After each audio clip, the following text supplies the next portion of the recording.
Yo, it's Richie Rich from the 415, and I'm giving a shout to my people at Off the Cuff Radio, the best show out on Friday nights. Keep knocking these busters' heads off, you feel me? Hey, yo, this Fleetwood from the Cotton Pickers, and right now, you're tuned in to Off the Cuff Radio, feel me?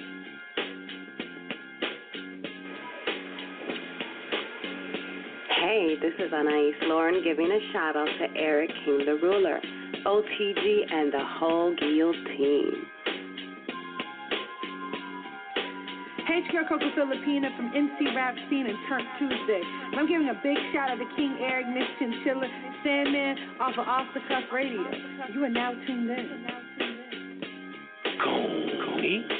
It's Coney Brooks, the King of New York, and I want to give a shout out to Off the Cuff Radio, the Ginn team, and Da Vinci Clothing for the love and support. Let's kill them in 2018, you heard?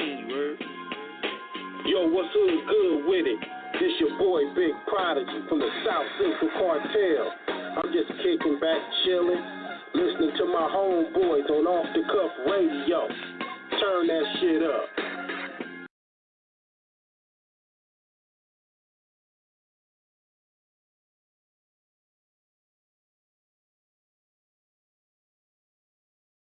You will get called a bitch. Call you a bitch.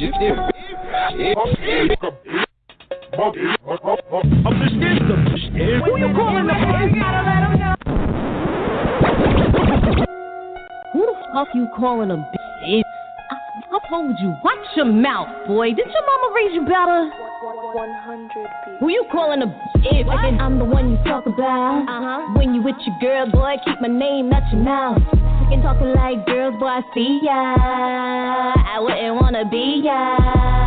Yeah, didn't your mama raise you better? Got you hiding 4 letters and you're feeling jealous of a woman cause she hotter than the one you're dealing with. Yeah. When you talk about me, make sure you say that I'm that bitch. Right. Cause I don't take no short. Put respect on my name because my game on point. These boys don't understand that they dealing with a boss. I sacrifice it all for one cause. Respect, cause I'm not gonna tell you what I've been through, and I'm not gonna tell you what I'm gonna do. What I will tell you now, I'm on some serious ish. Next time, think twice before you call me a bitch. I'm hopping grinding from the bottom to top. I push work with some fellas and I couldn't be stopped. I did time with some killers and I hated my pop. My whole life was in shambles, but I stayed on top.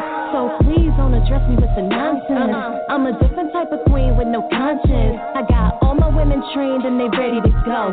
These queens on some other shit you already know. All them suckers that lie to your face, but deep down we been known that you fake. Who you calling a bitch? Yelling out how you gon' get lit, but your kids still look like ish. Who you calling a bitch? Run around stunting like you rich, but your girlfriend pay all the rent. Who you calling a bitch? Run away when it's time to beef, but be the first to put your hands on me. Who you calling a bitch? I done told you before. Time to put my foot down, put your neck to the floor. Did you really think I let you put your hands on me? Matter of fact, I dare you to put your hands on me. So please don't address me with the nonsense. I'm a different type of queen with no conscience. You'll be pushing up daisies in your funeral home. So if I ask you to leave, I suggest you go home. Women been tolerating this shit too long. All cause you claim your dick can't stay strong. But we could care less about your dick word, cause we can have you feeling for these water words. It's like I'm playing Monopoly, fighting for property that already belongs to me.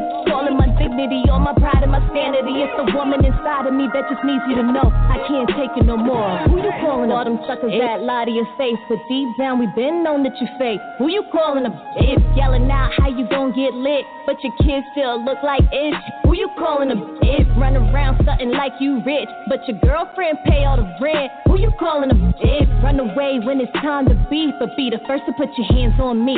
Who you calling a bitch? Hey, yo, this your girl Mosca Flux, aka the Baroness. You already know what it is. Stop calling us, stop disrespecting us. Ladies, stand up. It's time to stop tolerating this nonsense. We know better. We stronger in numbers. Let's run together. This is the official anthem. Who you calling a if? Flux with it.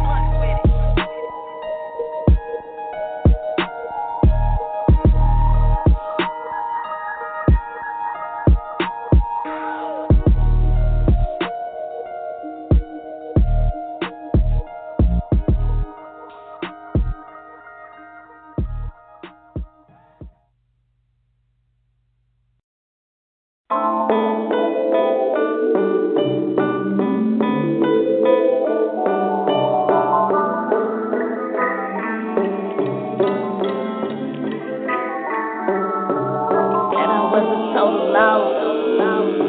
They said I was a total loss. They said I was a total loss.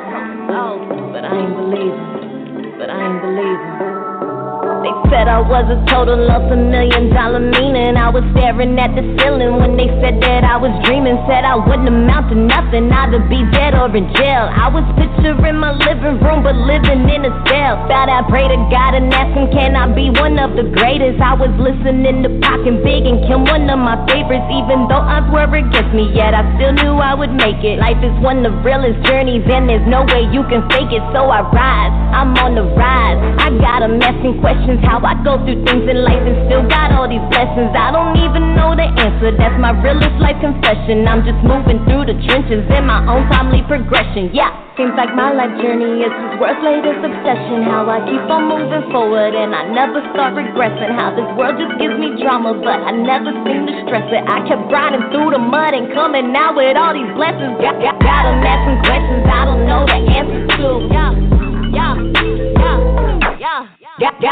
'em asking questions I don't know the answer to. How she do what she do. Busca man, listen to me, maybe learn a thing or two. Busca man, listen to me, maybe learn a thing or two. Skip the winter, it's spring now. Little home getting ring now. Co-defendant on the trial date. Now what I call a good first date.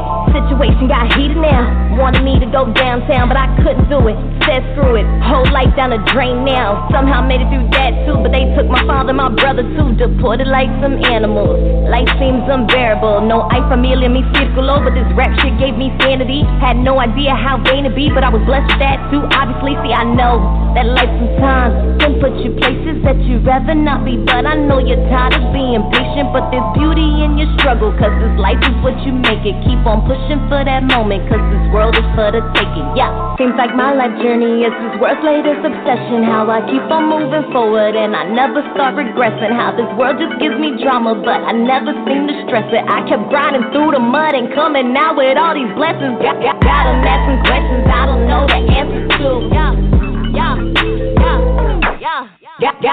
'em asking questions I don't know the answer to. How she do what she do. Busca man, listen to me, maybe learn a thing or two. Busca man, listen to me, maybe learn a thing or two. Fast forward to our time now. Life seems alright now. Big bro on his way back. Know my name on sight now. Flux with it on the billboard. Big smile on the TV screen when I come in and I walk through. I flush the shoes on him, scream. My best friend doing the same too.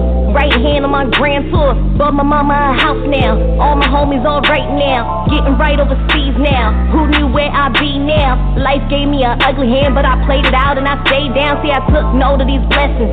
Learn from all of these lessons. Life is already written out, so there's no need for you to stress it. Them hard nights when you restless, them cold days when you breathless. See, all these things made me who I am, that's why I can't fathom these questions. Yeah, seems like my life journey is this world's latest obsession. How I keep on moving forward and I never start regressing. How this world just gives me drama, but I never seem to stress it. I kept grinding through the mud and coming out with all these blessings. Got 'em asking questions I don't know the answer to.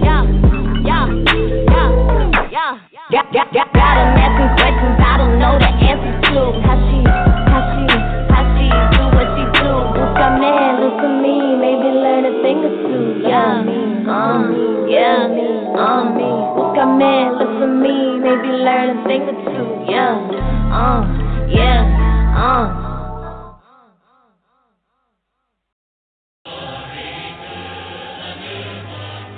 Yo, I'm back like the crack from 86. Real rap terrorist. Got you in sights, nigga, I never miss. I'm here to flow for the masses. Bring hip-hop back to all you ungrateful bastards. The boom to the bizac. Fuck that shit been at. Dust off the tech, polish off the Mizak. Nobody can save you, get ready for the drama now. No premiere round to tell me, Po, calm it down. What up, Primo? I'll chop off your fucking head. Queensbridge regulator, heard what I fucking said? I used to creep through the nightlight, knocks in the dark, getting off right. Heard niggas talking about poet ain't nice, right? You versus me like a gun in a knife fight. Niggas been hating on me since day one. I can't kill him cause a father should never hurt his son. So I just do me, fall back, make bangers. My pedigree killed more kids than coat hangers.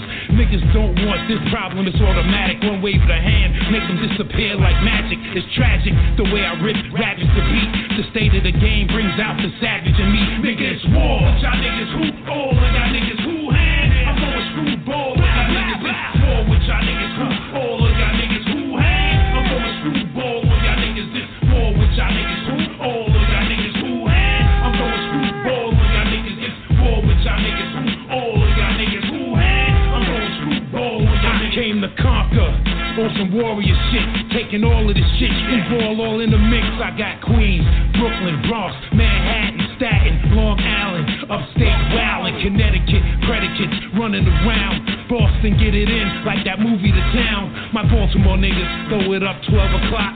Jersey and Philly, they popping them heat rocks. From North Click to B8 to ATL, Detroit and Chi-Town, niggas raising hell. I got more bars than Rikers, my strike is deadly. Fuck these new niggas, I listen to check out my melody. I do this for my niggas that gave the game up, for my niggas that's prayed up, 6 feet laid up. And you think I'm gonna lead a game to you lame fucks? Looking like a bitch and everything you say sucks. Not on my watch, not on my block.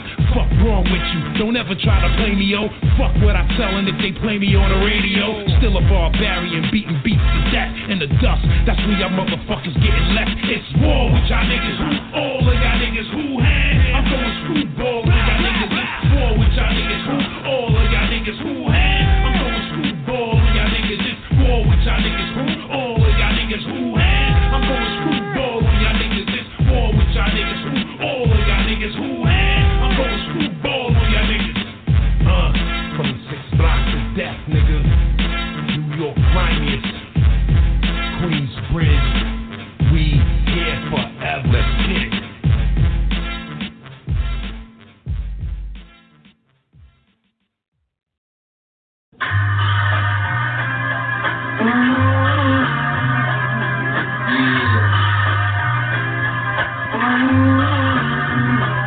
It's my survival instinct that keeps my head above the water. And everything I show will never how I like a slaughter. I'm such a daughter full of all holes and sponges. Like a different sense of stock over lunches. I shoot and breathe and extort. Enough cheese on the fusion. You feel the force and support of the something that I can't control. Trying to get a hold of my bankroll and smoke. Catch bodies like a cold and I station. So patient, the changes. I get the life and the racing wasted. In the city streets cause it ain't worth shit. The Undertaker take your ass under the earth. I love money, but strand is hot. So I can check my man and if the camp is rock. 20 grand is got, but get a shot. That's when I collect it. You can have a message of his bloody death. I holler at my beats as I break through the hood. I'm bringing to the stage my man from Yonkers, New York, DMX.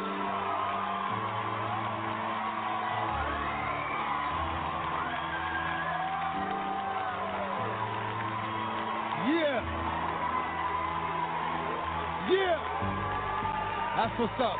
I appreciate it. What I'm going to speak on is the thing that's on my mind the most. You know what I'm saying? The thing that we all got to deal with every day, but don't really know. The industry. The industry. Man, it's not the same.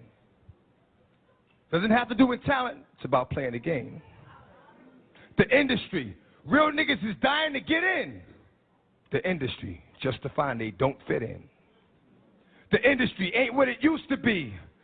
The industry's trying to control the way you MC. They want you to dress like this and talk like that. But I'm going dress like this and talk with the bat. The industry got your word meaning nothing. The industry, fuck what you heard because he's bluffing. The industry, money, bitches, hate, but I dare you to try to take a fucking thing off my plate. The industry like, wait! But in the streets, we like, get 'em. 17 up in that thing. Catch them sleeping and hit 'em. The industry, if you ain't got a strong mind, the industry will break you down. It's a matter of time. The industry, vultures with nothing to feast on. See me? I'm getting my beast on. The The industry. Stay in the dirt. Play in the dirt. Test the wrong one in the industry and you will get hurt. I'm not an industry artist. I'm an artist in the industry. So I do what the fuck I want because nobody can finish me.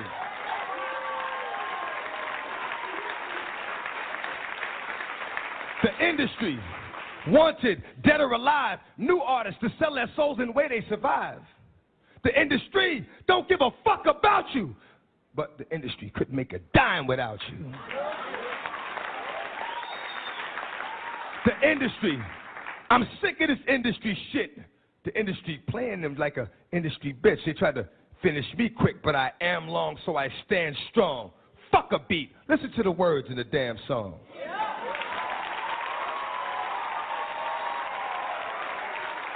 I only know how to speak the truth, you know what I'm saying? So I got a little short joint I'm gonna hit you with, you know what I'm saying? And it basically reflects on my relationship with the industry.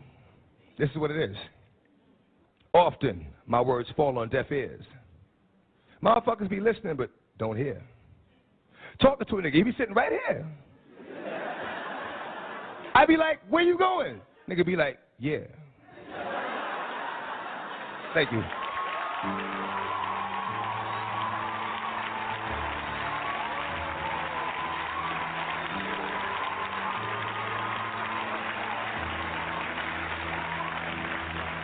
Give it up for DMA. What's the deal, y'all? It's your boy King Eric the Great, and you're now tuning in at the livest hip-hop show on Friday nights at Off the Cuff Radio. I got Tmax in the building. We are back after a 2-week hiatus. Yeah. What it do, to and through. Even a hurricane couldn't keep this storm from coming. You know what I'm saying? Off the Cuff Radio, King Eric, myself, Lady Chinchilla, and of course, LR the Sandman. You know, it's like this. We the Fantastic Four, keeping score, man. The four horsemen of this radio game, man. We ain't playing around. Definitely. So, I mean, look, we're as usual for the Friday Night Ritual. For all the ladies and gents, boys and girls, people all over the world, we're happy to have you with us. And, King, tell our guests about our very special guest tonight. Let me tell y'all something right here. Y'all in for a special one right here. This lady here is one of the hardest MCs. I'm not going to say just female MCs, but MCs in the underground right now. She been tearing it up. And I would say this, too. Anybody in the Indies won't want no smoke with her. I put her in that category right now. So if you're running a team, you will want this lady on your squad right here because she's killing it right now. She been on tour with some of the legendary spitters out here in the culture, and it's been a long time coming to bring her on, and we finally got her here. Representing from Raleigh, North Carolina, we got Miss Mosca Flux in the building. Yes. What's good? We got you on. Round of applause. It's been like, what, 5 years?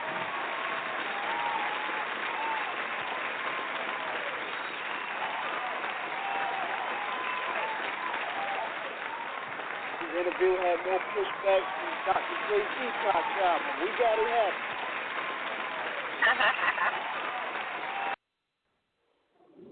That's right. Yo. Make sure everything is running full motion before we start chopping it up. We can't have no technical difficulties because we just trying to make this thing pop. It's been a good almost couple years since we probably gonna make this happen. But what's going on? How you doing? I'm doing good. How y'all doing tonight? We lounging. We good. Glad to have you on. Hurricane, man. We happy. Hey, yo, I'm ecstatic. Like, y'all just gave me so much love on the intro. Like, I'm smiling from ear to ear right now. I appreciate y'all. Off the Cuff Radio in the building. We had to make that. We had to give you that grand entrance. I see. Look, Mosca Flux got that smile so magnificent, she made the sun blush. Matter of fact, the sun get a tan off of the way she be shining. Oh, stop it. Something slight. Yes, indeed. Yeah, man. So, how's everything been going with you? It's been going good. I've been busy, you know what I'm saying? Just been traveling. I just got back from DC. Just hosted a gig out there with Mac Wild. Mac Wild, the actor. That was pretty dope. He's a cool cat. Real humble. I don't know if y'all know, but Mac is an artist as well, and he's really dope. So we talking features. So I'm looking forward to that. And then right before that, go ahead. Yeah, I was gonna say right before that, I did the show with the Masters of the Mic here in North Carolina. I got to meet Rakim. I mean, like, yo, Dougie Fresh, Slick Rick, Teddy Riley, Blackstreet, like, everybody was there. It was crazy. I was on stage with these cats, and I'm just looking like, yo, this is so legendary right here. Like, these are the cats I grew up listening to. They the real original MCs of this hip hop. And I really got to kick it backstage with Rakim, because Rakim was really one of my favorites growing up, you know what I mean? And he asked me to spit, you know what I mean? And I was like, hey, I'm from that era when they asked you to spit some bars, you got to spit some bars. So I was standing in this little ass room backstage with him and his group, him and his team. I just started rapping, and he flexed with it. He flexed with me all day. So that was love, and that was a great experience for me as an artist. Just to get that higher up confirmation, from the people you look up to say, yo, you dope, and I see you hungry, keep doing what you're doing, I'm gonna reach out for you. Like, that's love, and people wanna look out for you and reach out to you because they see how hungry you are, or they see how talented you are. Now that's love right there. So, I just appreciate every blessing that's coming my way. It's been a long time coming. This grind has been serious for me since day one. And, it's times that we grow stagnant in life because things be happening, but now it seems like things are really rolling for me right now. So I'm really excited. Thinking about taking up some acting, getting some independent and some mainstream roles that are going to be thrown at me. So that's going to be super bananas for me. Like, I'm gonna get like a real acting credit for the first time in my life. So I'm ecstatic, yo. I'm happy. Like, things are great. Well, I mean, definitely. When I was saying shameless plug earlier, I was saying shameless plug because for our listeners out there, when you said you were working with Tristan Wilds, and of course everybody knows him as Michael from The Wire. But when he dropped his debut album, ladies and gentlemen, if you've not heard Mac Wild's album, New York, A Love Story, his debut from 2013, the boy's got skills. And right. For Mosca, for you and him to possibly do a collaboration, would be monumental. And you're talking about branching off into acting as well. So definitely, who knows if you and him could possibly be doing some film work together. But both of you are tremendously talented in your vocations. One, he has already, established himself in both music and film, but also you being in music and also a budding actress as well. And of course, me and King and our audience listening to your experiences, of course, spitting in a cipher for the God MC, the MC Magnificent, the Grand Poobah of all rhymers, Rakim Allah himself, was like, once you get that stamp of approval from the legendary 18 letter R, that's basically, it's like, you're good. Yeah, you good. Like, I got something, I don't know. I'm silly, but like you said, that's you good. Like, I don't even know how to really express that or put it into words because it was such a monumental moment for me. And of course, I was keeping my wits about me. I'm not gonna act like no groupie or nothing like that. So I was back there acting super calm about everything that was happening around me, but inside, like I was ecstatic. Like, I was like, this is really crazy. And one thing that I said to myself And that moment when I was sitting back there with all these stars and all these legends, really, I said to myself, I said, this is where I belong. You know what I mean? I felt right at home. This is where I belong. So like, and I couldn't have thought like in a few years ago, if you would have told me in 2013, yo, Mo, you gonna be chilling with Rakim, you gonna be kicking it with, parlaying with him, you gonna have like, you know what I mean, a moment to actually spit for him, and he's going to say you dope. Like, I would have never thought. Like, so for those that are still, you know, y'all grinding or y'all beginning, like, keep pushing, because you just don't know what's going to happen, you know what I'm saying, or where your journey is really going to take you. My journey started really small, you know, here locally in Raleigh, and people see you online, people want to work with you. You know, I've been as far as Harlem, to do ciphers and stuff like that. Like, I've been blessed to do a few things. The next thing I really want to do is really touch the West Coast. You know what I'm saying? Me being a Latina femcee, you know, I mixed, Spanish with my music as well and stuff. And I really think, like, you know, it would pop on the West Coast. Not that they don't love me on the East Coast, because they do, and it's my home. But with everything that you do in life, you always want to grow. You know what I mean? Definitely. Definitely. And listening to you with such an impassioned enthusiasm, you know, about your love and adoration, you know, and respect above all for the culture. You know, a lot of people don't understand that, you know, you can come from anywhere and, you know, make it, but it's also that you have to put in the work that is necessary in order to accomplish those goals, you know, and a lot of times, you know, people, you know, and, you know, definitely, you know, your story is you know, has many contemporaries, you know, many people who have come up the same way you have, you know, basically, you know, coming from Raleigh, you know, how did you really find your, what was your sojourn, you know, your journey into, you know, falling in love with hip-hop culture, ultimately your influences, and then ultimately this culminating into you being the consummate definition of a dope MC. Tell us about your journey. Whew, it's a long one, but it started really young. We got time. We got time. All right. We got all the time. So I started really young. I started off as a poet. Poetry was my first love. And like most people know, you know, the basis of real hip-hop is poetry. You know, it's where back when I was growing up, you know, people told stories and they spread knowledge through hip-hop.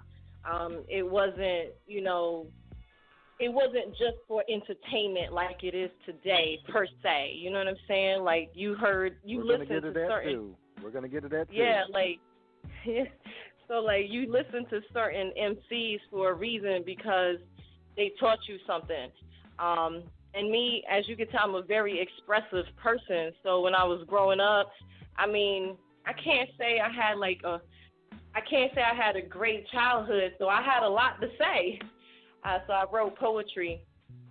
And with time, you know, I grew up in a poor area, and all my homies be outside in the middle of the night. They all beating on the electric green box, you know, on the corner of the street, and they spitting, you know what I'm saying? And one night I shared my poetry with my homies, and they said to me, they was like, yo, your poetry sounds like bars. You need to spit that. Try to spit your poetry. And I was trying to figure out. I was a youngin'. I was only 12, so I'm trying to figure out how to spit my bars. But that didn't come first. You know what I'm saying? What came first was just the freestyle, because the freestyle actually came easy to me just one night. I felt like, you know, everybody was in the cipher, and back then, when you had ciphers, people really freestyled. They didn't come to the cipher with something already written like we do today, to be real with you. So back then you said whatever was on your mind, And so one night I just felt the urge. I said, yo, I got something to say. Here, this little shorty, this little youngin'. I'm like, yo, move out the way. I'm breaking the cipher. I'm breaking the circle. Like, let me in. And they like, yo, let shorty spit. Let her spit.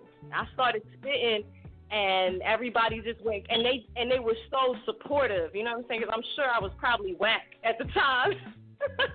I was probably whack. I don't know. It sounded hot to me at that time, you know, but I was developing.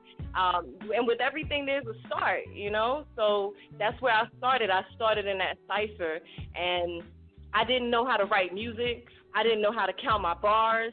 I didn't even know about my cadences. I didn't know anything. All I knew was that I loved music. I loved hip-hop, and I loved how it made me feel. I loved how I felt when I could speak my mind in that cipher. It was freedom for me. Like, it was my freedom, and it gave me my sanity. And I say that to this day. If I don't have hip-hop, I'll die.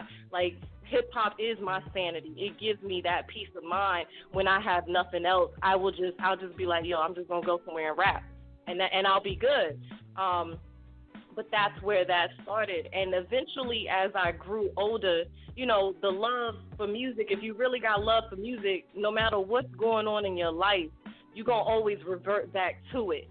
And as time progressed, you know, I finally started getting into studios. I started to learn how to formulate a song. Like, I didn't even know how to put together a song yet. So then I started to learn how to, you know, okay, now I need to learn how to make a hook. A hook is 8 bars. A verse is 16 bars. You know what I'm saying? And I was like, well, how do I count my bars? I learned how to count my bars. Then I started to learn how to actually make music myself.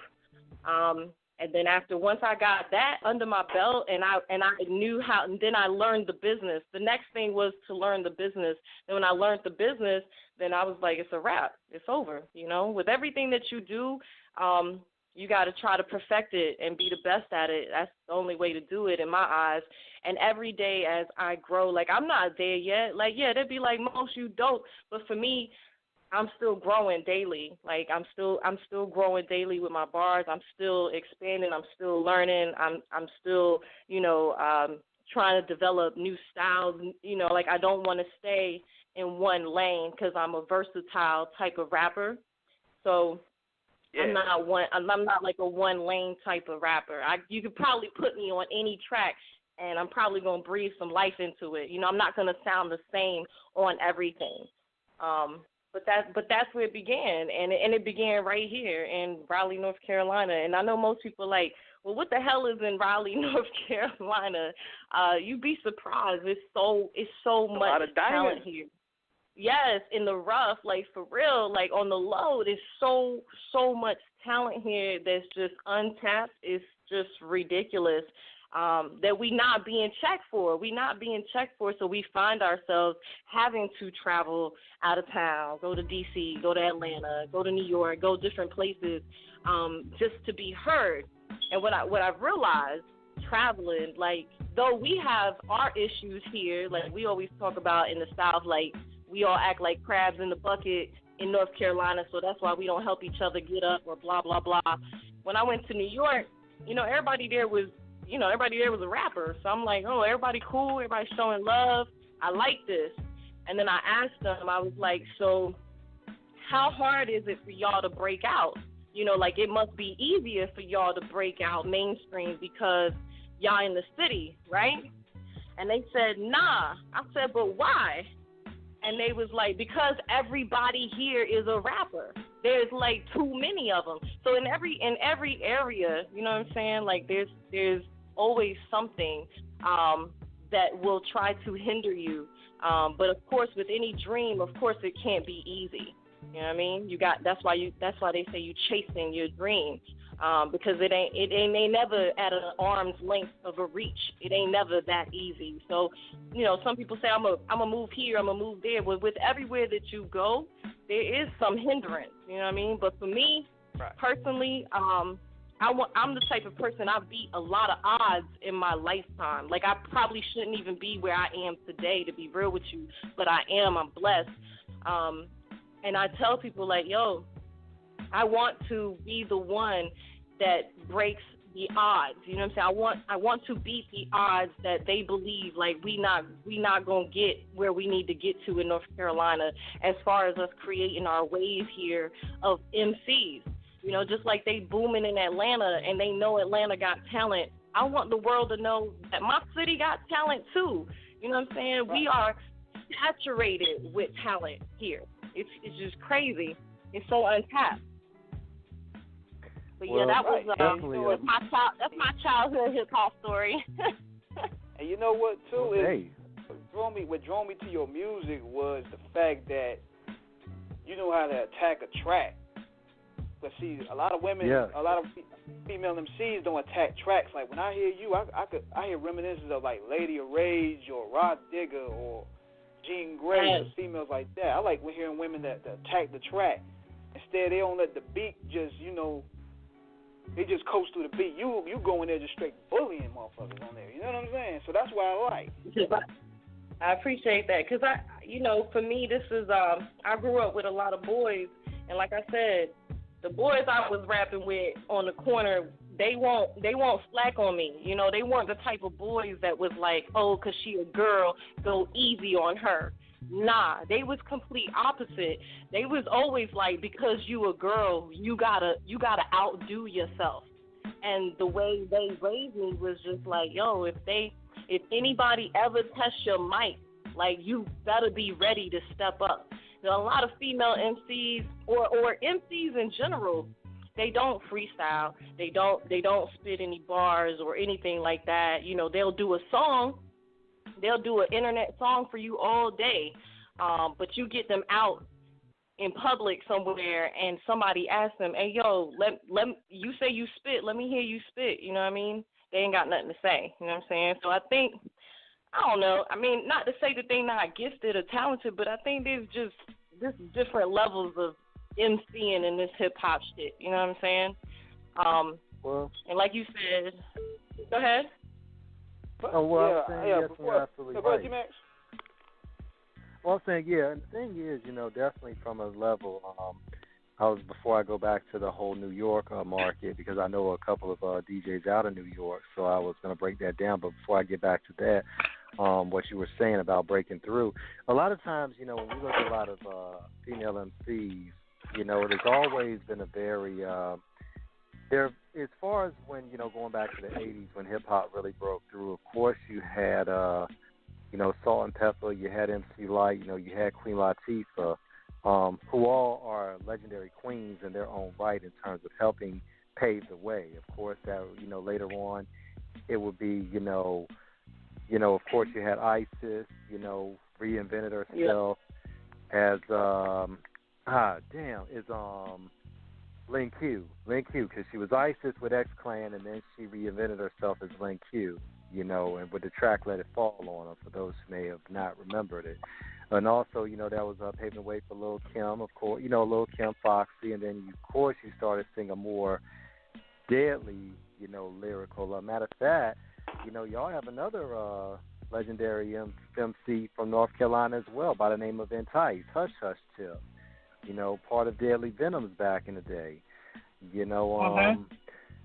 And then of course, you have some of the more lyrical geniuses, of course, like Rod Digger. Shout out to Jean Grey as well.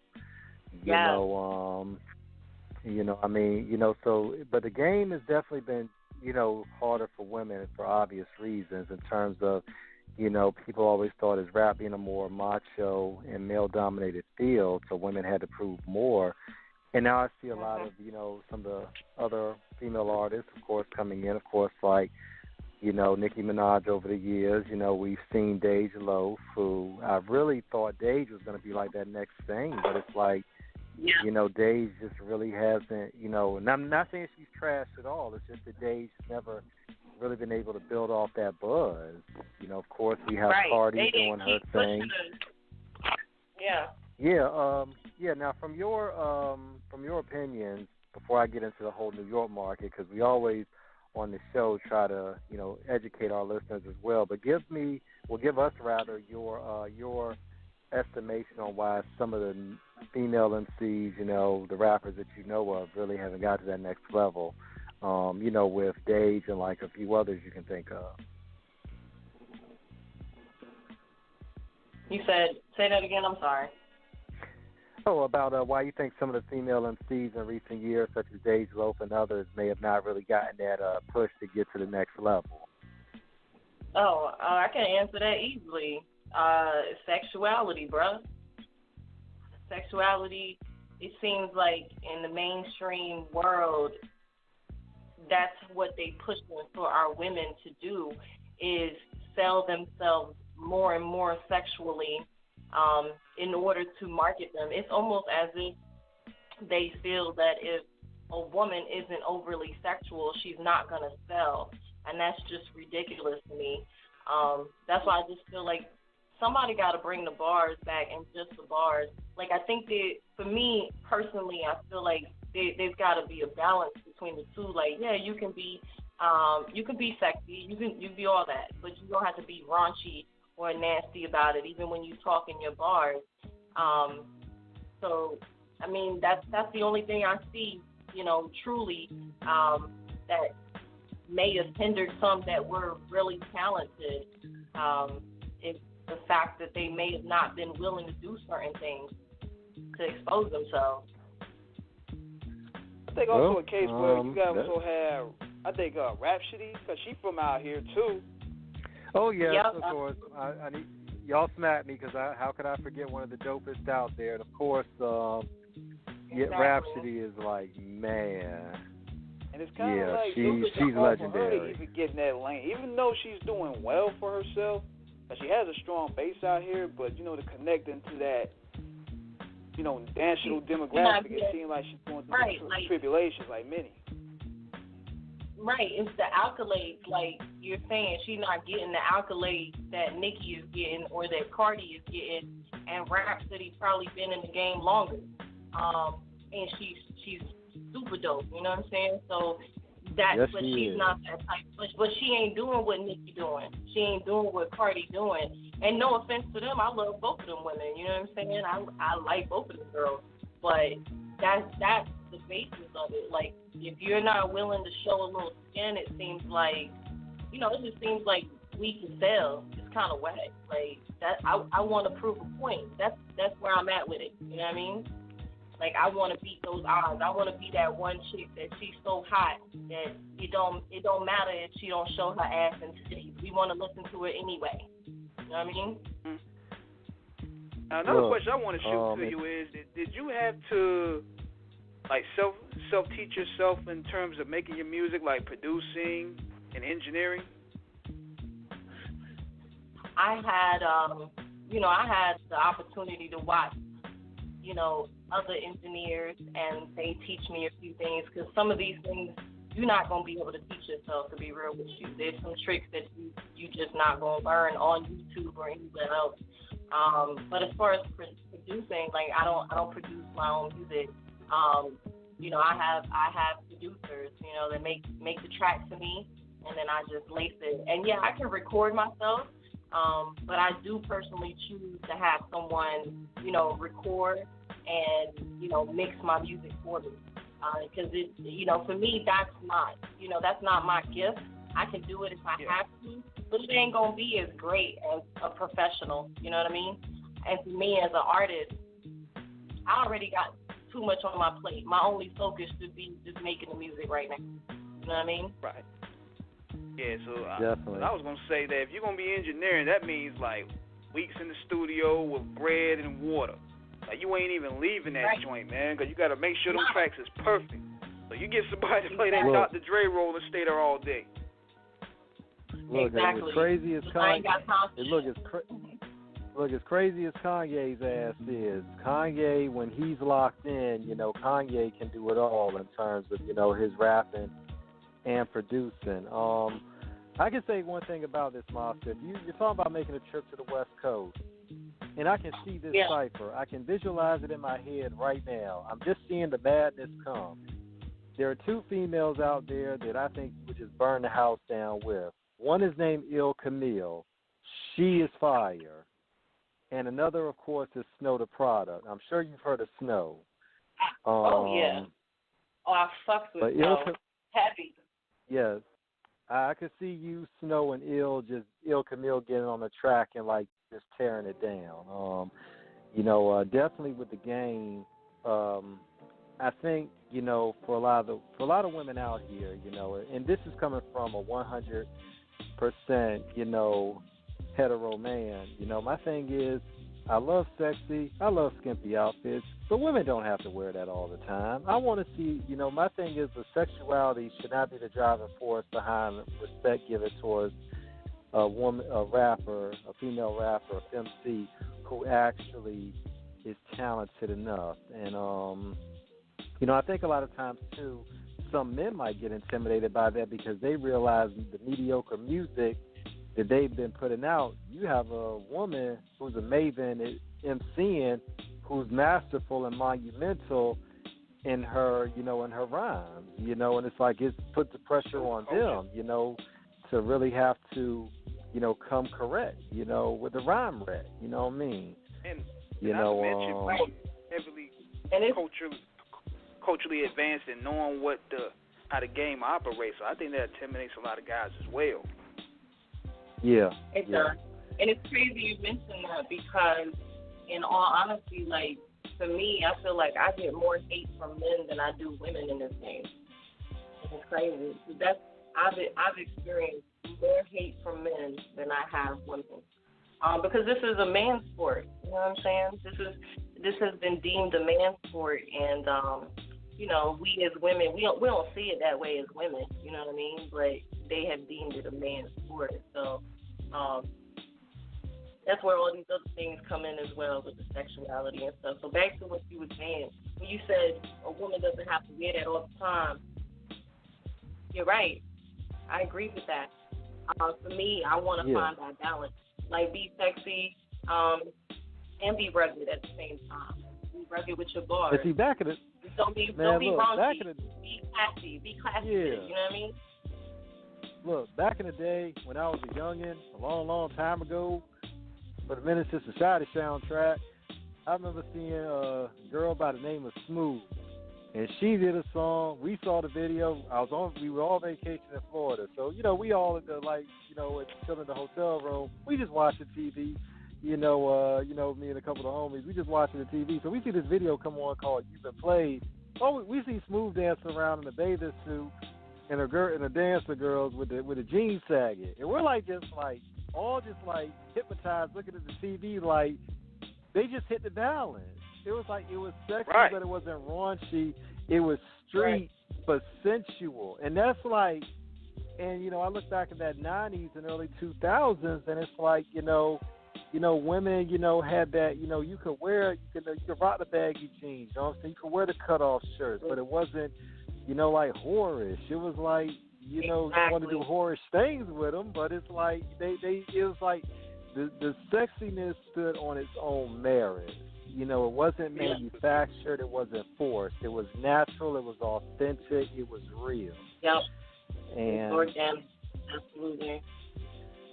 Plus, it was also I a think that's what we're representation of missing who they today. really were, too, because if you really look at how the business shape now, it's just like the industry is basically creating what we call plants. Just money makers. They're not really authentic artists. Exactly. Right. Exactly. Right. They can hum over a nice beat. You know what I mean? That's what it be sounding like. But it's funny, in terms of what you were saying about the markets, in terms of how it happens. New York is a very unique market because, of course, New York is the mecca of hip-hop. So when you had a lot of these artists coming out of there during the time and even now, basically for a lot of artists coming out of New York, because I know a lot of those DJs out there, and basically the thing is, if your music is hot and you're plugged with the right people, you're going to, get out there. Like with my man K. Slay, a good friend of mine. Slay has his Street Sweepers Radio, Sirius, Shady 45, and, of course, his magazine publication as well, Straight Stuntin', and he has two others as well with Originators and Culture. But he always, since the beginning of what he's done, he has always featured the dopest up-and-coming artists, whether he's featured them in the magazine or, put them on his radio show, of course, on the West Coast. you got, a lot of the DJs out there, a lot of radios. You got the hoods out there. If the hoods and the radio and the DJs fuck with you out there, you good.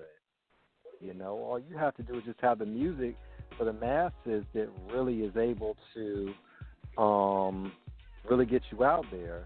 The problem is not every area, not every area has the entertainment infrastructure like Atlanta, New York, Los Angeles, Houston. Not everybody has it like that. So it is hard for a lot of artists to make that breakthrough when they do have to travel. But I think there's one imperative people have to understand, and I think you really know this as well. You have to practice. You have to practice.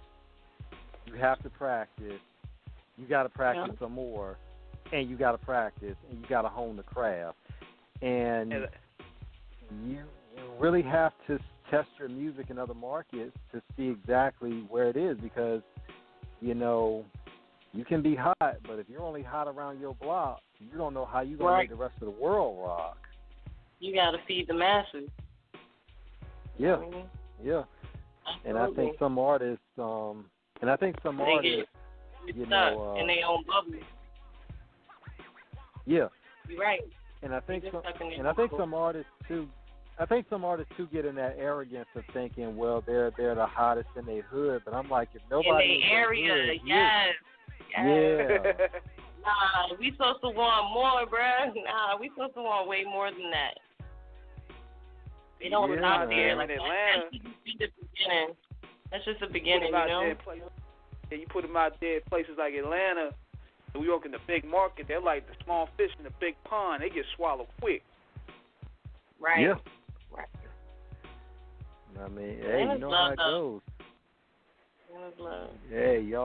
Hey, y'all know what it is. This is Off the Cuff Radio, sponsored by Da Vinci Clothing, King Eric, the Ruler, myself, Tmax with the Facts, of course, our co-host, the Lord of Sandman, and Lady Chinchilla aren't with us tonight, but they're with us in spirit. Calling number is 1-619-924-0703, and we are with the one and only magnificent, marvelously talented, tremendously dope, and all-around fly femcee herself, Mosca Flux. Yes. Now, in terms of introduction right there, He said it wrong. It's Mosca. Yeah, they almost okay, had it though. We got to curve it a little bit. Mosca. Okay, it's Mosca. I know now. Mosca. Proper pronunciation. That starts with a respect. Mosca. Mosca Flux. You got to let the world know. You got to let the world know. Yes, Mosca Flux, ladies and gentlemen. So when you came through in terms of your picking your name, I keep thinking of Eon Flux from the old MTV cartoon. Now, was that an influence, or was that something totally different in terms of how you came up with it? How'd you come up with it? Okay, so, Mosca actually came first by itself. Literally, someone asked me, how do you say fly in Spanish? And I told him, I said, Mosca. Like, Mosca just means fly. And so I ran with Mosca. Later on, like a year later, Flux came. Flux is actually a mathematical term, and it means something flowing through a certain time and space, and I flow, so Mosca Flux. So that was the description of who I was. So, and it was catchy. People like it. It's different, and it describes me. Very standoffish. Mosca, fly, and flux, and always moving with it. Yes. It very stands out, because that's one thing I tell people. You got to pick a name that's going to stand out from the pack. Because, you know, you and Riley, we see so many cats with got the young in their name, with a little in their name, young bird, little lettuce. You're right. Yeah, true. Young sausage. Like, I'm the only Mosca Flux in the whole world. I mean, that adds on to the brand. If somebody take that name, you know they stole it. You know what I'm saying? Like, you know they stole that shit. Hey, you know, we gotta tell them, look, if they want that name, they gotta get some smoke on that microphone. Right. I draw that battle up. You know, we could have we could get that whole Fight Club thing going on, so I could off the cuff radio sponsor that. Oh snap! They don't want no smoke. I'm telling everybody right now, all the callers. There's only one. If you want the name, she'll battle you. She'll battle you for $1 million. My name. They got to pay me regardless, because that's my name. I own my name. We taking that. She'll take that 500. Take 500K on the cash app deposit. Look, King, I see you getting your Al Heyman on. Okay, man. You already know, baby. Okay, so Ms. Mosca, now in terms of you, yeah, but get in my terms Birdman on right now. Yeah, man. Get paid. Look, he got a Birdman hand rub going on right now. I'm rubbing it on his interview right now. I see money. He's trying to rebuild it.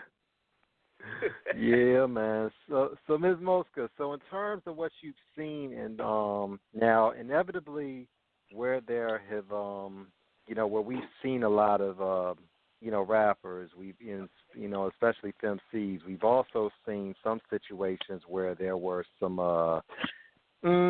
let's just say some disagreements as well. Lately, most notably, but not limited to, the Cardi and Nicki, situation, but also going back a few years too with Foxy and Kim when they were trading shots at each other, So we've had a little bit of a history with some women going at each other on the mic. What's your opinion of those situations, and from what you knew about how that those disagreements started? How do you feel like things like that can be avoided, where there should be more unity, but there was division at the time? I mean, let's be real. There's always going to be somebody you may have a issue with in life. It's bound to happen. They just happen to be famous and be rappers. And then too, either some of this stuff was used for publicity, you know what I mean, or we just need to do better, you know what I mean? As women. Women are very catty, and I don't know why. We're very competitive, and I guess we just feel like we have to be the one and only. And I think that's the attitude that they want. It's just like the men compete, but y'all compete differently. Y'all can still be cool, but talk shit to each other. You know what I mean? Like, nah, I'm coming for that spot, bruh. Nah, all right, peace. But with women, nah, they for real about it. So that's why we could get into that. That could be for another show where we could talk about it here. Cause, yeah, it gets serious, man. We're different creatures, but we do need to do better. You know what I mean? As far as the Cardi and Nicki situation, I don't know. That was kind of crazy. And if she did say something about her child, I understand why she was upset. But I think you still have to maintain some type of level of professionalism. You know what I'm saying? I wouldn't have popped off somewhere where she popped off at. You know what I mean? You could caught her slipping somewhere on the street or something. You know what I mean? But I mean, it happens. Yeah, you don't want to do that in the middle of where award shows are coming and you have all the A-list producers and all the A-list actors. You know what I'm saying? All that out there. Yeah. But however, I would say this. I would say this though. If I would catch your ass at Trader Joe's, it's zoned in. I'm gonna catch you outside shopping at Walmart. It's zoned in. Trader Joe's. Yeah. Oh my God. Right. Yeah. When it comes to my bread, I'm not interfering with that. I'll send you a track right there. That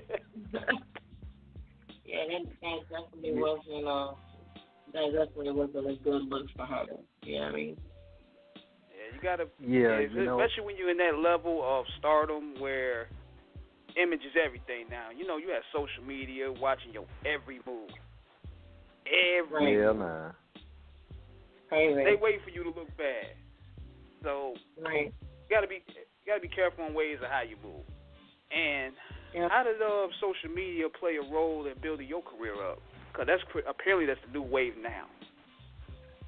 Oh, it had everything to do with building my wave. Like, it was what promoted any shows that I would be doing so that you would come see me perform live. Like, that's just how you reach a mass people at one time. You know what I mean? Without having to see them, you know, individually and hand them a flyer. Say, hey, come out to my show or whatever. But yeah, it plays a major role. It's very instrumental. Main instrument is 2018. Everything is in that. Definitely. Now, in terms of what you've seen, now the thing is, and I think a lot of rappers don't understand this as well, you know, from all sides of it. You know, once you get into the game, it is a business. It is your job. New York Fashion Week is not the time to decide you want your interaction to come out in front of everybody. You know what I'm saying? And like King was saying, you catch somebody in traffic if they want static in another spot, but not where all the money is, where you're supposed to be the money. You know, but more than anything, I think a lot of times, and I want to ask you this, Mosca. You know, Mosca, it's a situation where, how do you feel about social media? Where do you think a lot of times artists use the social media as a substitute in terms of putting in the hard work that is necessary to actually gain the fans? Because some people will just use social media as a microwave method of connecting, but still don't do the legwork that is necessary to really get out there. Now, while it does facilitate efficiency, people don't always execute it the best that they can. What's your opinion of that? I mean, some artists are just internet artists.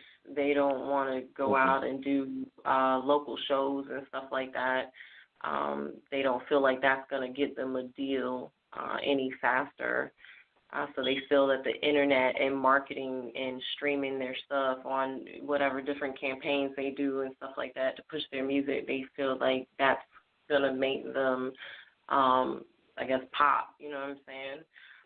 For me personally, you know, I do shows, I perform, I do local shows because I just love what I do, and I actually love the stage. Like, even if I perform for free, you know what I'm saying? I love a stage, so and I will, because that's just what I love to do. So even if I'm away from it too long, like I'm feeling to touch a stage and touch a mic. And see a crowd, because I love that energy and I love the reaction that I get when I'm rocking on stage and everybody's rocking with me. That's a whole other feeling. But some artists, I mean, they do what they do online, but it's real out here, because if you do pop, like, what do you expect to do when you go on tour? You know what I'm saying? You have to know how to perform. You have to know how to move an audience while you're on stage. And I ain't got, like, 20 people on stage with me or nothing like that. I'm up there by myself. You know what I'm saying? So I'll rock an audience by myself. I'd rather be by myself on stage anyway. But that's crowd control, you know what I mean? How you going to have crowd control? You ain't got no experience, you know what I mean? So for me, that shit is practice. And you talked about practice earlier, so that shit is practice. And my love for it anyway. And you can tell the difference between somebody that really performs. You can tell the difference between somebody that's a digital turf hopper. That's what I call cats that want to stick behind online and not hit the turf. I call them digital turf hoppers. And you can tell somebody that, and you can tell that somebody You may have to coin that. You may have to coin that phrase. That's right. I coined that right now. It just popped in my head, actually. I'm trademarking that right now. Oh, my God. So with that, you got digital turf hopping versus somebody that's from the cloth. Because, you know, when you can tell when somebody's from the cloth because they learn and they studied the game just like you did. Because one thing I noticed when I was looking at the footage of you performing Open Up for the Legends, that you were by yourself. You ain't had 30 niggas on stage. You was rocking that thing yourself. Then you did the Who Shot You freestyle. I was like, whoa. Yeah, everybody. the sandwich just dropped off my hand right there when I saw that. I'm like, I ain't know she had it like that. Yeah, that was a good feeling to be on that stage, to be real with you. That was definitely a good feeling. Because I already knew you was nice, but then you start spazzing with the freestyles, and I was like, oh, shit, we got to get her as soon as possible. I appreciate you, man. I appreciate chilling with y'all this evening. Well, we appreciate having you. You know, and it's funny, Mosca, when you know what you said about rocking it by yourself, because the thing is that, and definitely because we definitely want to get your opinion on how videos are shot, what you've seen, because, you know, me and King, you know, all of us, you know, in the room, we talk all the time about what we see in terms of how videos are shot, stage performances, and everybody wants to follow this. Like, there's like this standard blueprint. Like King said, have 30 niggas up on stage, all dancing, trying to be up in the videos. You know, and it's like, you know, but the thing is, if you're a dope artist, okay. And the problem is, I think a lot of times these artists are trying to validate themselves. They're trying to use the posse. You know, it showed you how far I go back on that lingo.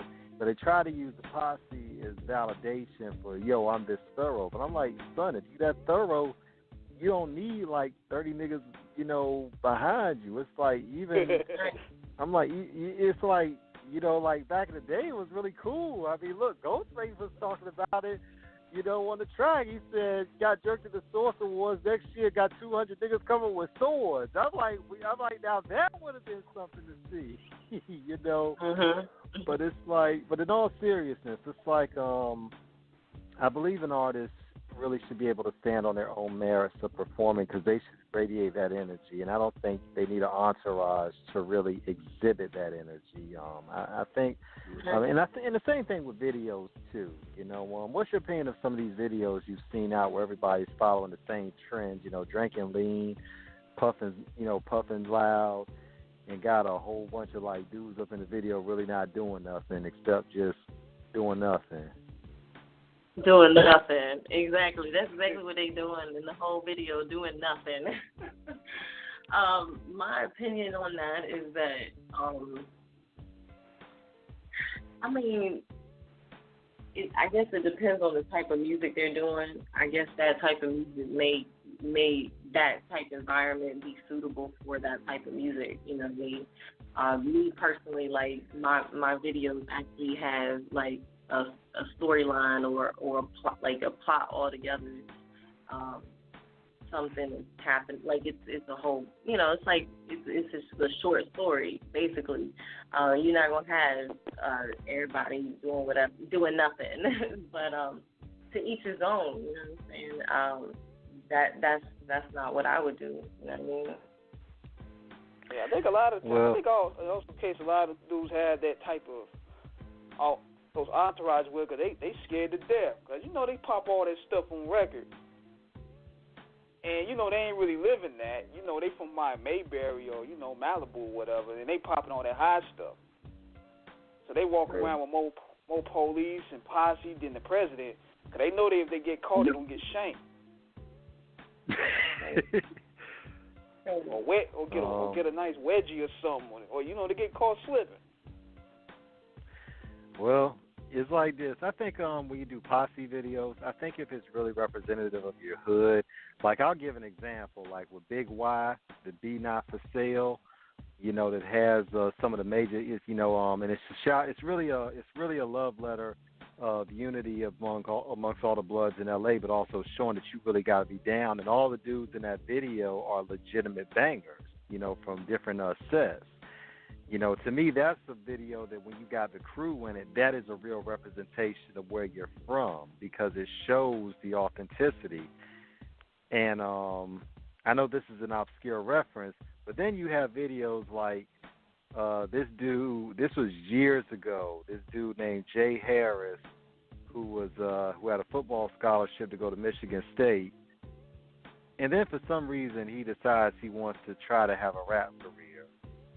And basically does a homemade video with like a whole bunch of random people in it and doing random ass shit, you know, and it's like the video just, I mean, basically trying to smoke weed is that's hardcore, but it's like, dude.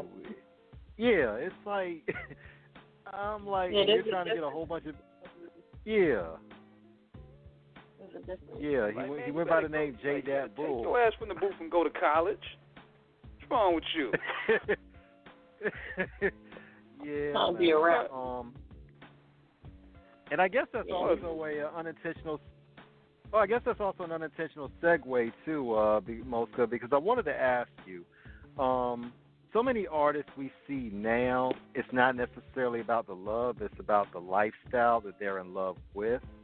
Do you see, unfortunately, more of a preponderance of perpetration that is not authentic, where people just want to try to basically, because they see where the wave is right now, they're trying to surf it, but don't understand that they're going to wipe out down the line? What's your opinion of that? I mean, they do it. They do it every day. I mean, there's people every day, they wake up and say, oh, I'm going to be a rapper today. Because the industry just changed it where it looks like anybody can be a rapper. Back in the day, being a rapper, you were like really looked at like you were really gifted if you could spit. Nowadays, it's like, oh, you rap, all right. You know what I'm saying? It's not a big deal. It's very common. They just make it look easy. So I guess they just like, why not? You know? There's a big difference between that and having a real love for the craft. But, I mean, we all smart. We can all see the difference. You know what I mean? And you see what I said, I think what happened with Rap City when Rap City was Ghost, because just like you mentioned earlier, the essence of the freestyle is lost. And you couldn't even call yourself a rapper if you couldn't freestyle back in the day. Like, nigga, get your ass out of here. You ain't no freestyler. You ain't got the bars. So you mix that with the payola, because you know a lot of people, they bind themselves in. They don't really have to perfect their craft. So they figure, hey, I'm bought in. I done got me a Kit Kat commercial. I don't need to improve the craft. Well, if it ain't broke, why fix it? Right. Right. You know, that's true. You know. Oh, go ahead, Mosca. Go ahead. Oh, no, I was just saying that's definitely going on a lot right now. You know, that's how you got these rappers out here that you be like, damn, how did they make it? Like, what is, people really listen to this? What is this? There's stuff out there that exists that I wouldn't believe, like, I couldn't believe existed. Like, I'm just like, and this is rap. This is pop. Man, because I remember back, because, you know, I ain't trying to sound like, you know, one of those old man yelling in the cloud type cats, but I have to sometime.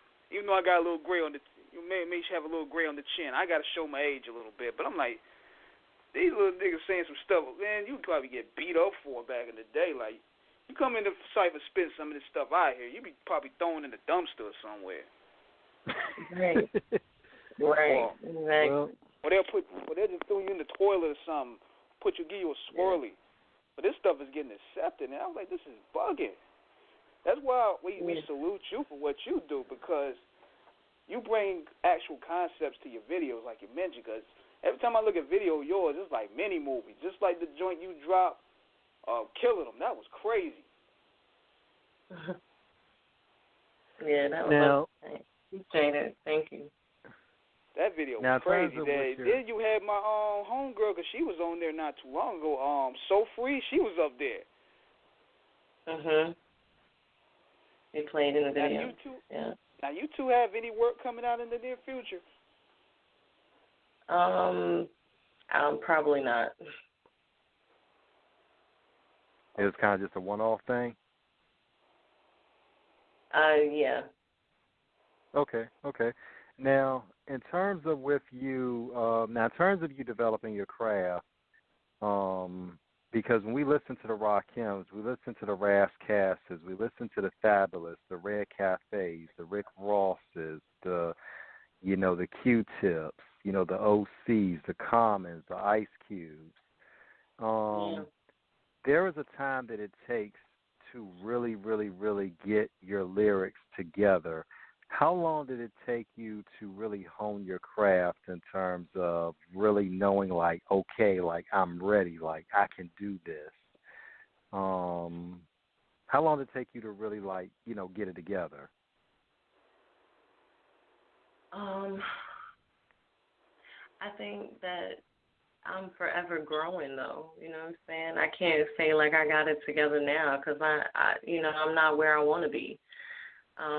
Right. You know, I just think I'm steadily growing, but it's been years. I've been at this for some years. I'd say I've been performing live and pushing my, like, really, really being for real about my music since 2013. Okay.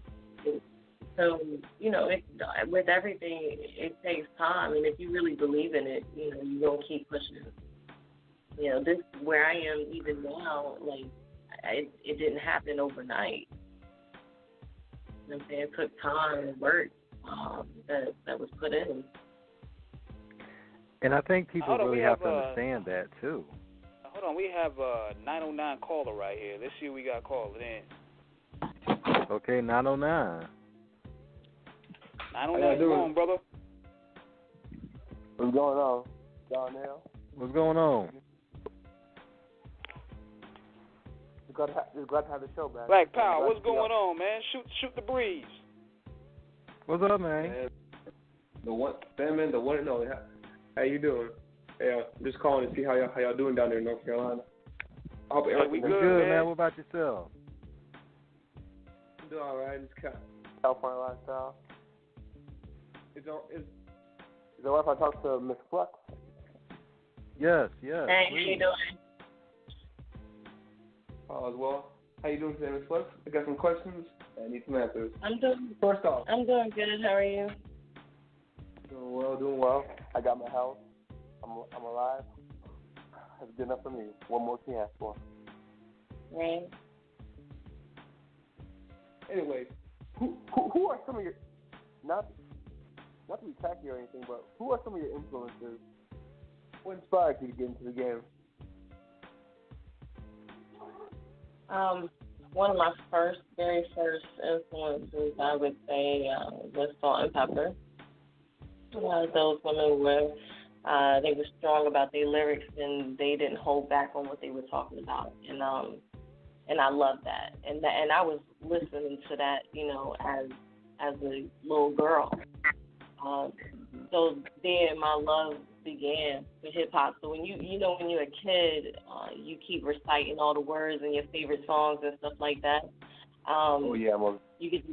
You get to learn that rhythm. You know what I mean? You get to learn to feel that feeling like you rapping yourself. That's where it began. And it begins, you know what I'm saying, real young. Well, at least it did for me. And of course, as my journey progressed, like, you know, like I said earlier, like I started expressing myself through poetry, and then I turned that into lyrics, and then we're here now. You have another question? Yeah. You got another question? Definitely. Yeah. Here's the thing.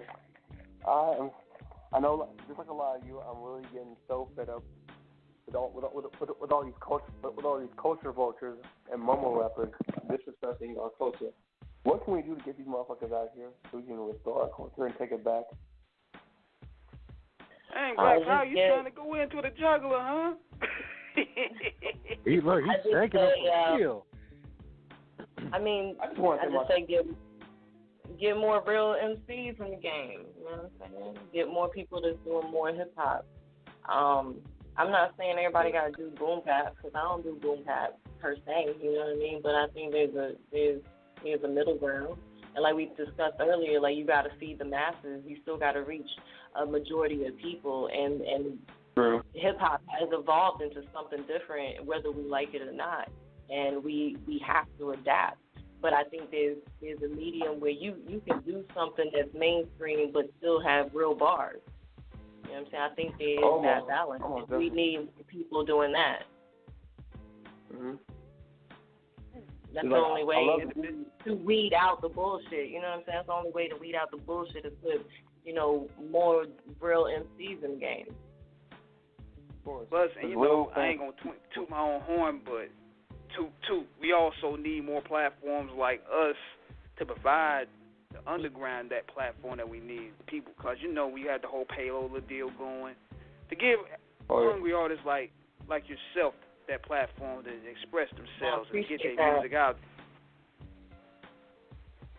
I appreciate that. And with that being said, I want to cheap plug this myself. We also taking donations too, so hit that Cash App back, $ King Daffy Joe. We taking all of it, man. Yeah, man. I want that Steven Spielberg, John Singleton production. Y'all gonna have to hit that Cash App, bruh. Look, we want that James Cameron, daggone George Lucas, all types of cash raining in. Look, we not settling for the Money Mayweather moolah. We going for the gusto of all types of green. Nah, I mean. That's right. You want the best, you got to supply the best. Yeah. You have any more you want to shoot Black Power? We may have some more callers to take. That's it. Okay, just get some shout outs now, and I'll be on my way. Give a little shout out to Black Wrestling Alliance, Wrestling Council, WTC, Impact Foundation, Reality of Wrestling, Major League Wrestling, Where Wrestling Matters, no sports anchor and bullshit. No politics, no activism, just real wrestling for wrestling fans all the time. Most Steph, brother, we appreciate your call. All right, stay blessed and be blessed.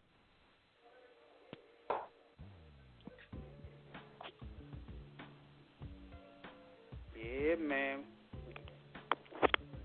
Getting a lot of love from LA.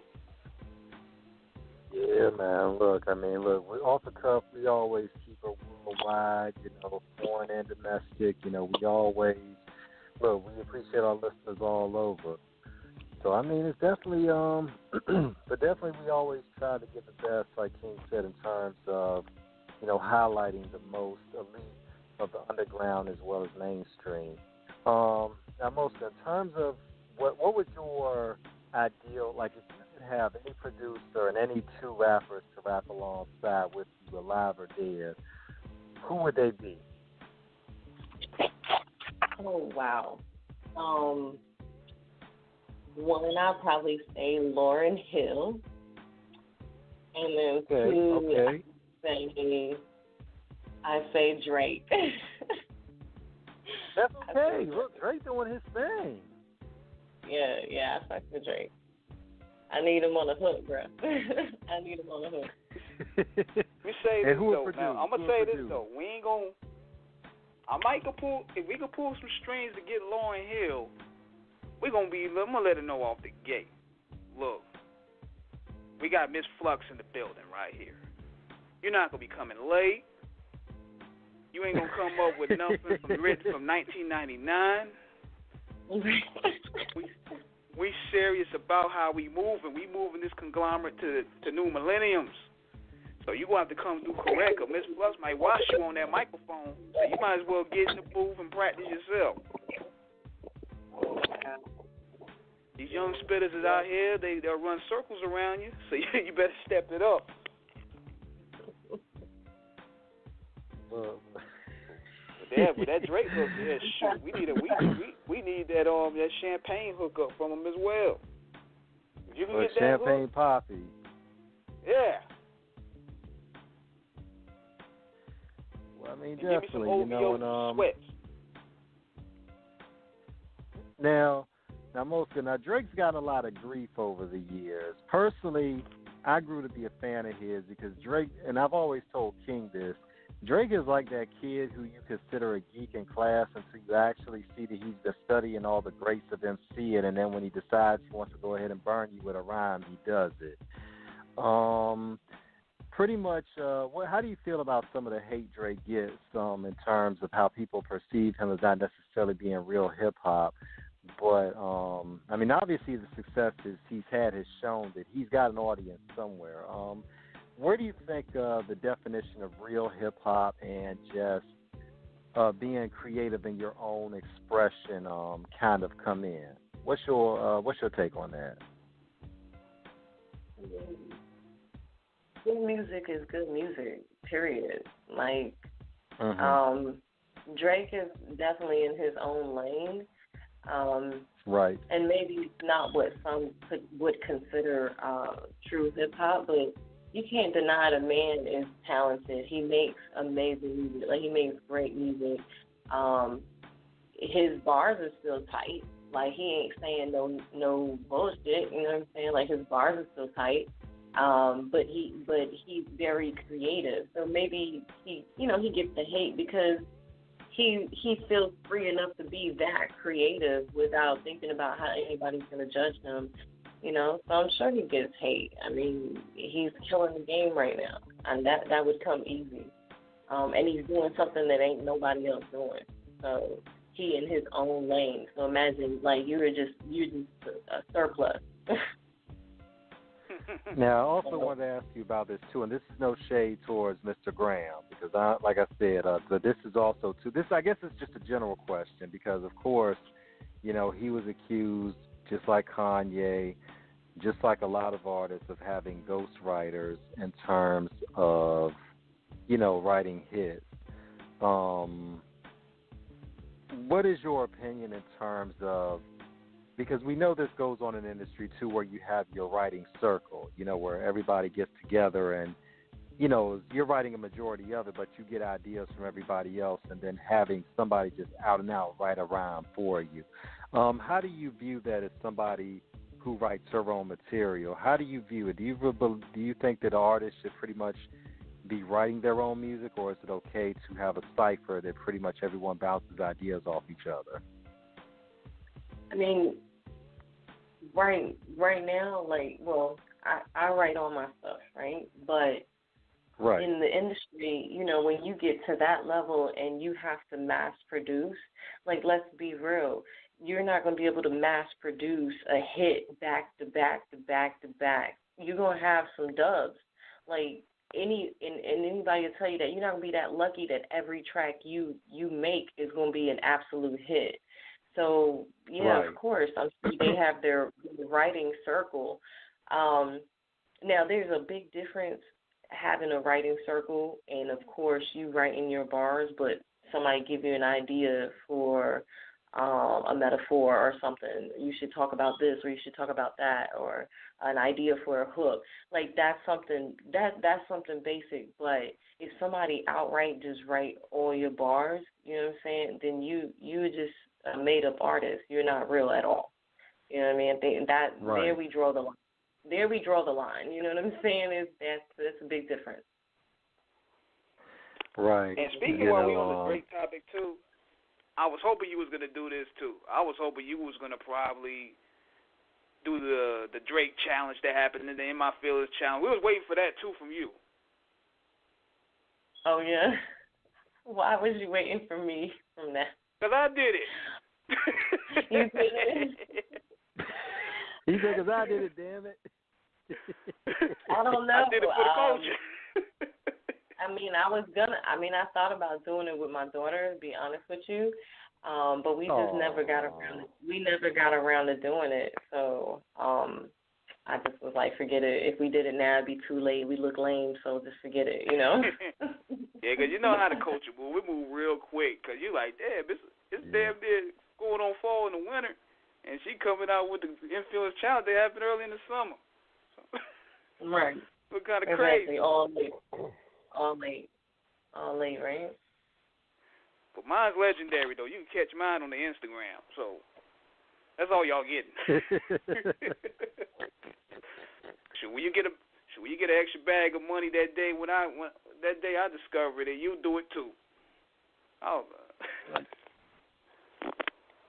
Yeah. Now, Mosca. But we had to get that laugh out of there. But one of the songs that we played at the beginning of the show, self-explanatory, was "Bitch." And what was like the motivation behind creating the track like that? Like, is it because of the female treatment from the industry? I mean, it was so many different perspectives. Each verse has a different perspective, and what I was talking about, and then it's just women in general just tolerating disrespect, and not just in the industry, but all across. You know what I'm saying? All across in their daily lives. So that's where that came from. And if you listen to the track really, really closely, you hear a little clip in there that says, "Who you calling a bitch?" So when I heard that, I ran with that. You know what I mean? I was like, this is what I want. This is what I hear on this track. Yeah, this is what it was. When you make a song, like you draw a thought, an idea, and it just develops. You just run with it. And plus, you did the video too. Which was very impressive as well. Yeah, I directed that video. That's my baby. So first video. Yeah. Like, I just wanted them to feel like we was going to teach them a lesson. You know what I'm saying? Like, it was a typical thing. Like, Shorty looked in his pocket. He had some messages in his phone. He, like, mushed her, like, whatever, get out my face. And he called her a bitch. And then she called her peoples. Like, she called us. You know what I'm saying? She called Flitty Gang. Like, yo, go handle him. You know what I mean? He tripping. So that's exactly what we did. And then when we sent him back, he was a trained puppy. He was a good boy now. You seen him at the end, right? He was like all apologetic and shit. I'll beat that nigga silly. Yo, he was beat up. He was shook. Yeah, he was. He did look frightened for real. Y'all hit the boy with a spiked bat, like shoot. Like, yeah, that was a fun day. That was definitely a fun day, though. The video was fun. Yeah, I had fun doing that. How long did it take you to finish shooting that? Because, you have a lot of artists, they want to think about getting into directing as well, because it also cuts the budget. Because, when you're paying directors, it costs a shit ton of money. So what was is it like a lot of groundwork you got to put in? Yeah, it is. Depending on what you're doing for your video, and my video had a storyline, so we had to make sure we had the right scenery, where we were, where we were going to place people, you know what I'm saying, where we're going to shoot certain scenes. You got to lay all that out, everybody's outfit.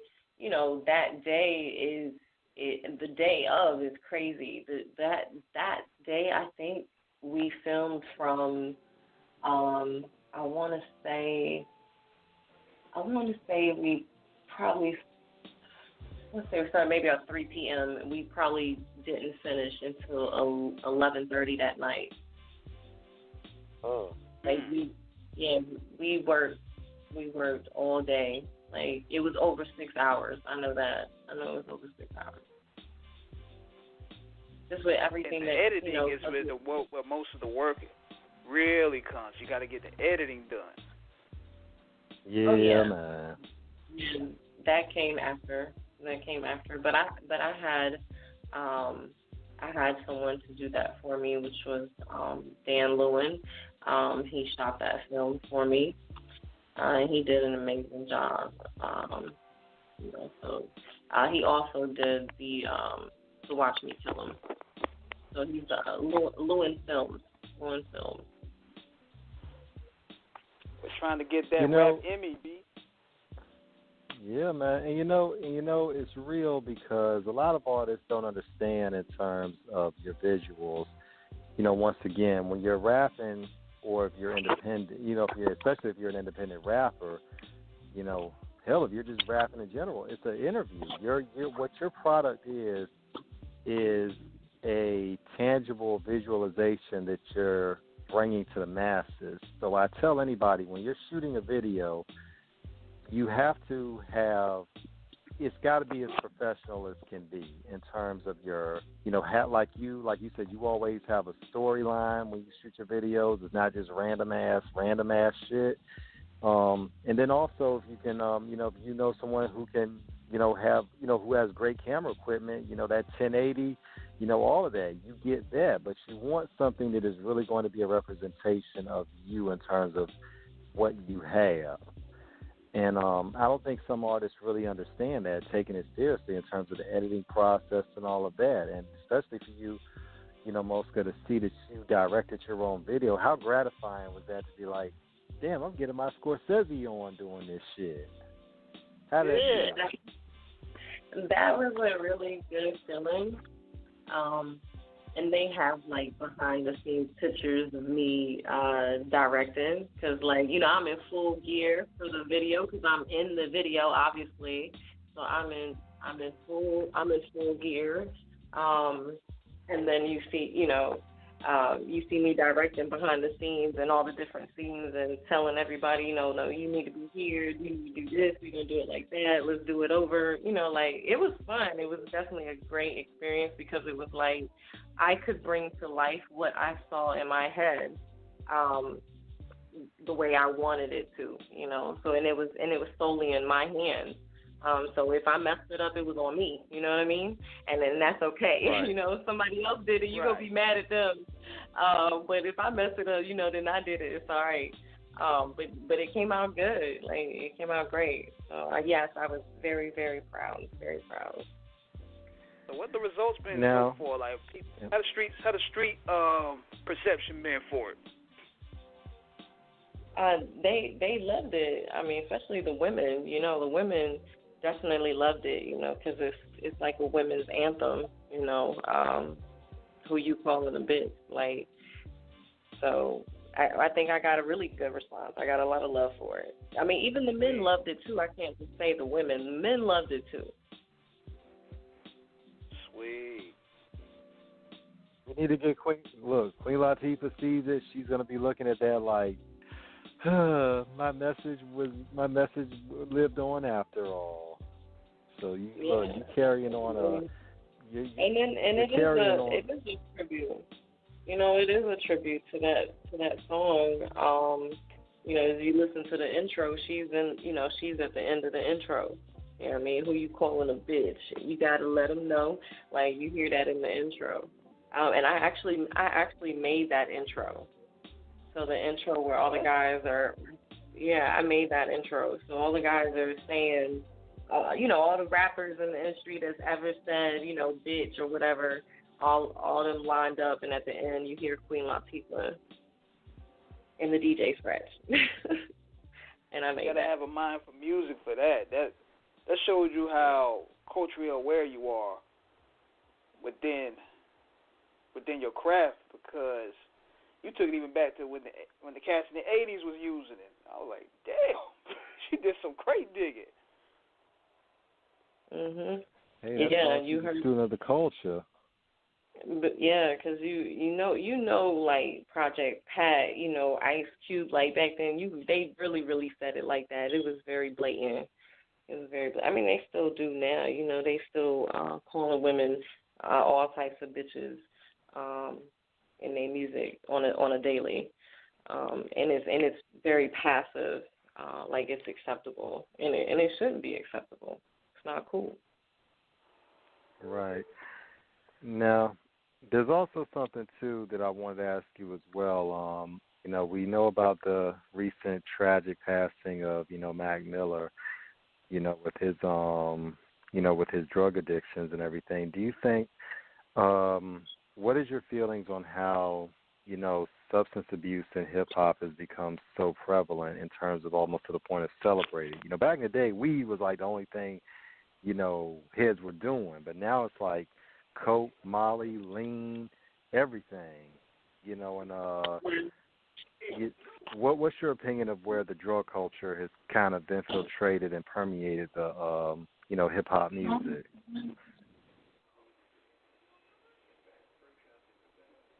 I've seen it's definitely taken over because it's in the music, and the music has power. Like I said earlier, back in the day, we used to listen to music because it taught us something. Now it's teaching us to do drugs and Pop Molly's, Percocets. You know what I'm saying? Like, that's the wave now. So, of course, doing these harder drugs are more acceptable nowadays than how it was back then. Like you said, you know, weed was something natural, and if you smoked weed, it wasn't the end of the world. But that's probably all you would do. Doing anything else was looked down upon. Like, now it's glorified. So it's a 360. So when it used to be looked down upon, now it's being glorified and it's being played in the music. Like, yeah, of course, this is going to be happening more and more and more. And it's been happening. You know what I'm saying? More kids are, everybody overdosing, even if you're famous. And it's fucked up. Excuse my language. Well, no.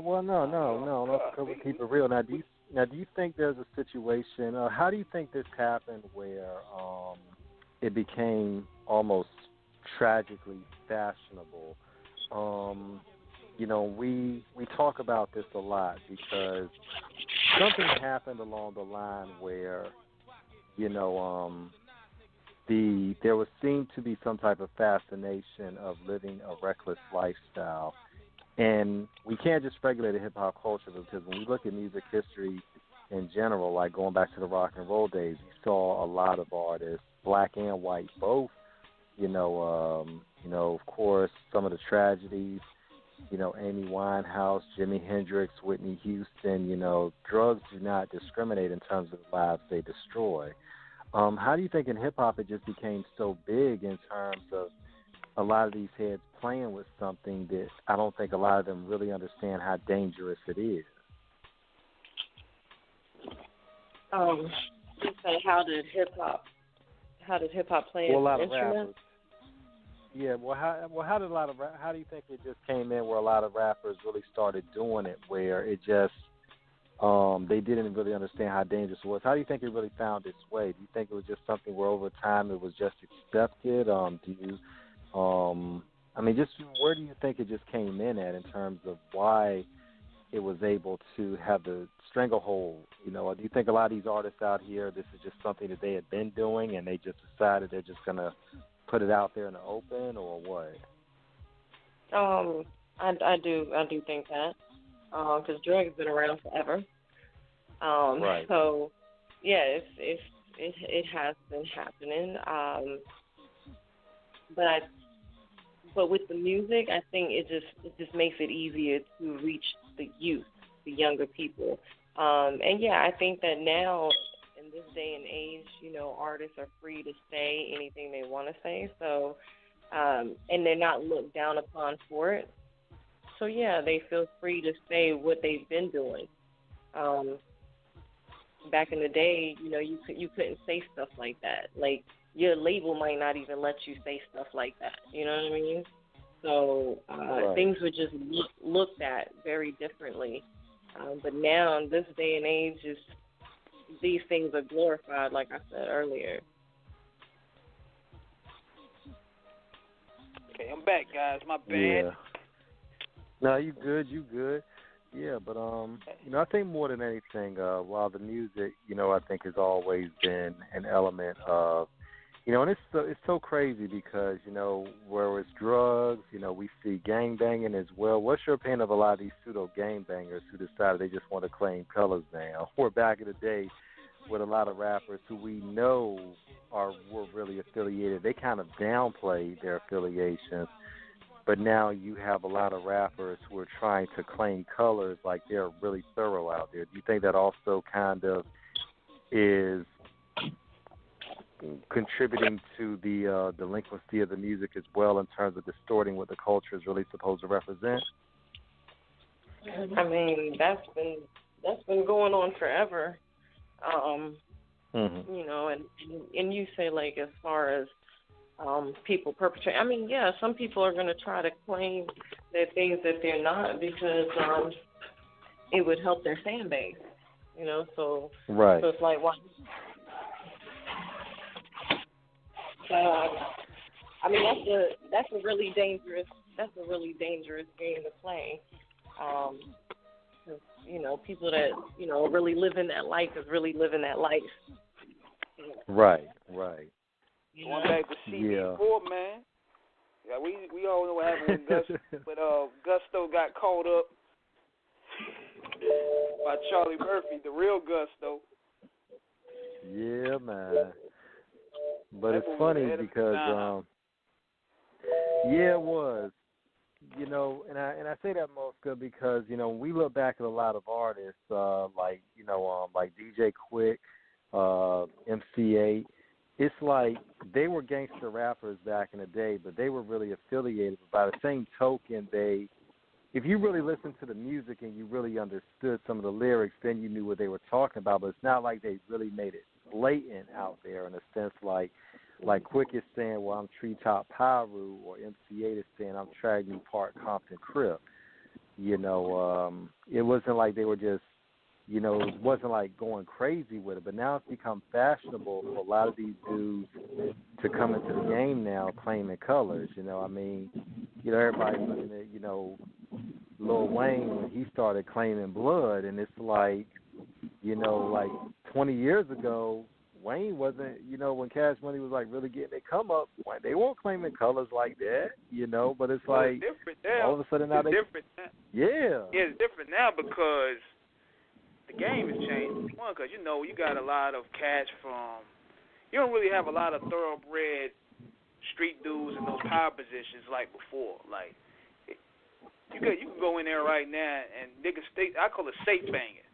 Like, they can go in and feel comfortable wearing colors in certain settings because you also gotta look deep. The streets are also gentrified as well. And me and Flux, we can vouch for that because you go to downtown Raleigh right now, nothing won't really happen to you no more. Right. I went out there one time, 10 chains on. Went home safely. Well, I bet you it was 2003. I would have got my ass kicked.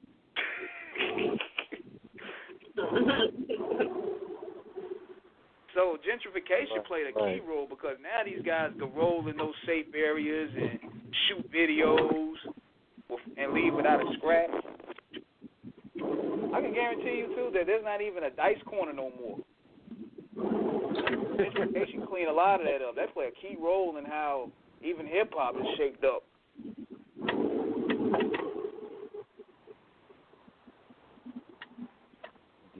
Definitely.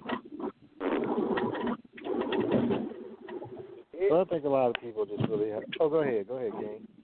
Yeah, I was going to say, too, that you can probably hear Flux tuning up that 2019 Infinity. You know what I mean?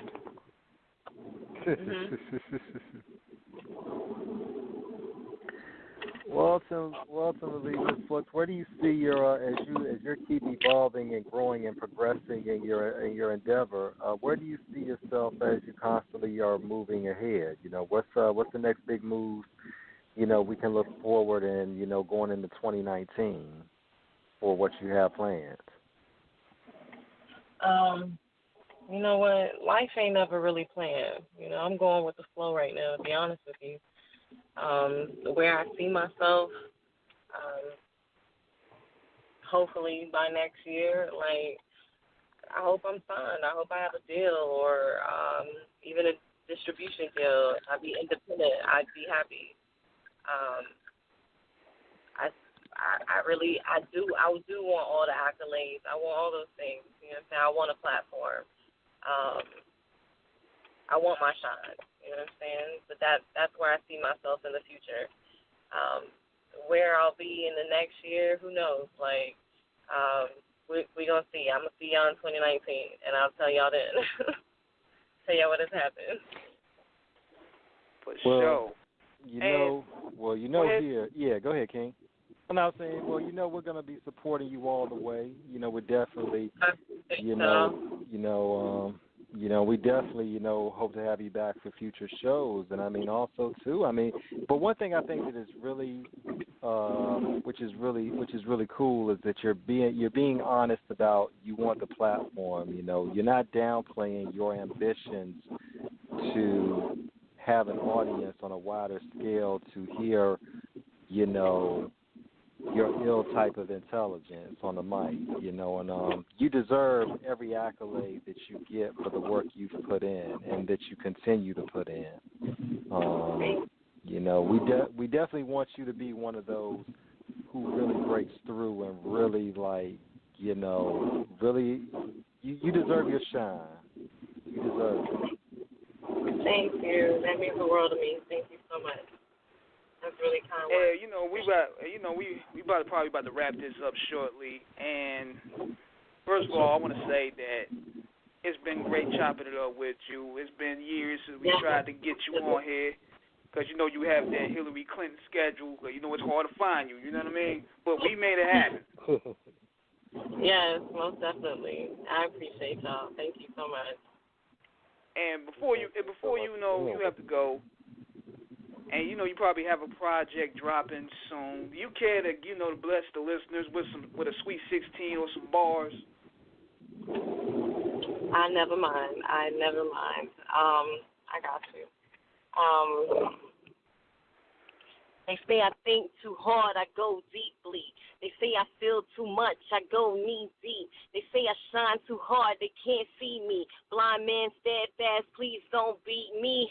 Pocket full of change, gram on the TV. $3 diapers, project source neatly. You never wish me well, now you want to see me. Devil in distress, but you never could beat me. One step at a time, strong ground where my feet be. Single mother out there, and she was trying to feed me. Surviving in America now, anyway. Trust me, they ain't never say it was easy, so I keep grinding because the world can't feed me. This is a millennium, there's nothing you could teach me, but yet there's still a million ways you could reach me. Believe me. That's what I'm talking about right there. Y'all better go ahead and cop that project. Don't be playing. And if we catch you bootlegging it, we kicking y'all ass. He said bootleg. we sending the goon platoon. I appreciate y'all. Sitting on Rap-A-Lot goons. Dump that. We gonna dump them blank TDs and tapes or whatever y'all doing. Fake streaming. We need that whole cut. Yeah, 100%. I appreciate y'all. Anybody listening, just make sure y'all follow me on Instagram at Mosca Flux. That's MOSCAFLUX. Flux with it.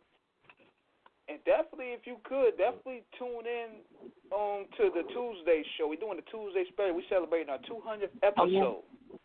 What? Oh, my God. Yeah, dope. That's what's up. Wow. That's a blessing. If you can find time to pull up.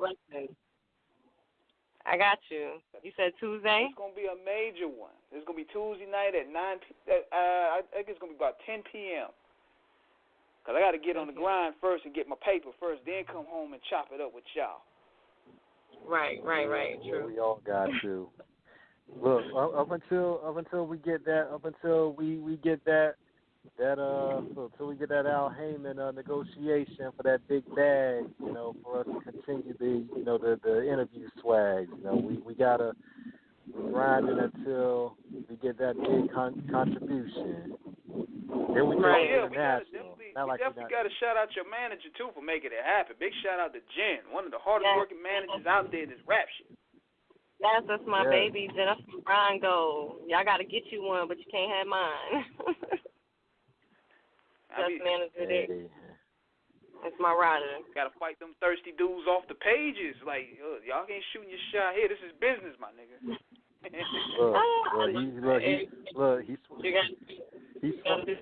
He be swatting Mac flows like Mutombo, like no.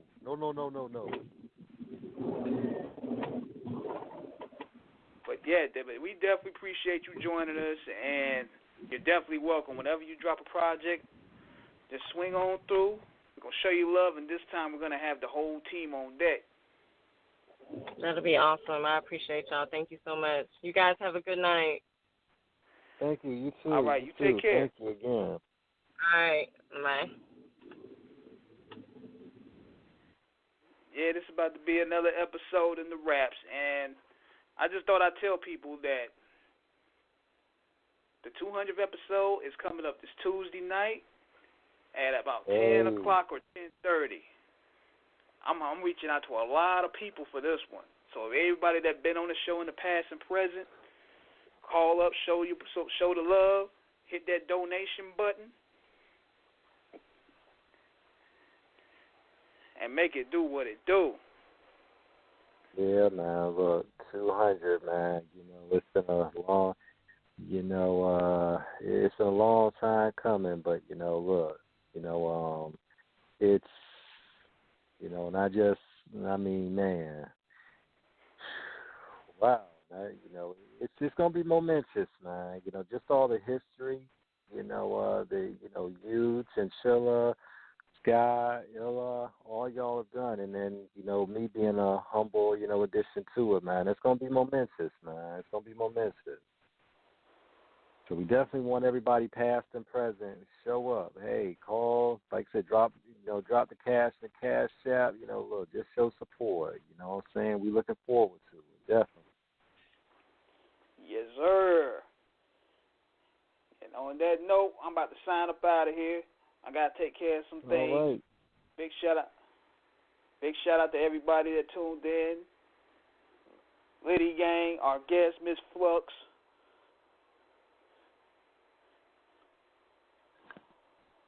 Definitely. I'll call up Black Power. We're gonna get on him. We're gonna chop it up with him later on. So, holla. See y'all this Tuesday night, and on Friday night we're gonna be having Lex Luger in the building. VA stand up, 757, my hometown, putting it down, the legend. For yeah, sure. That's gonna be huge. So this is King Eric the Great, and I am out of here. Yeah. And one.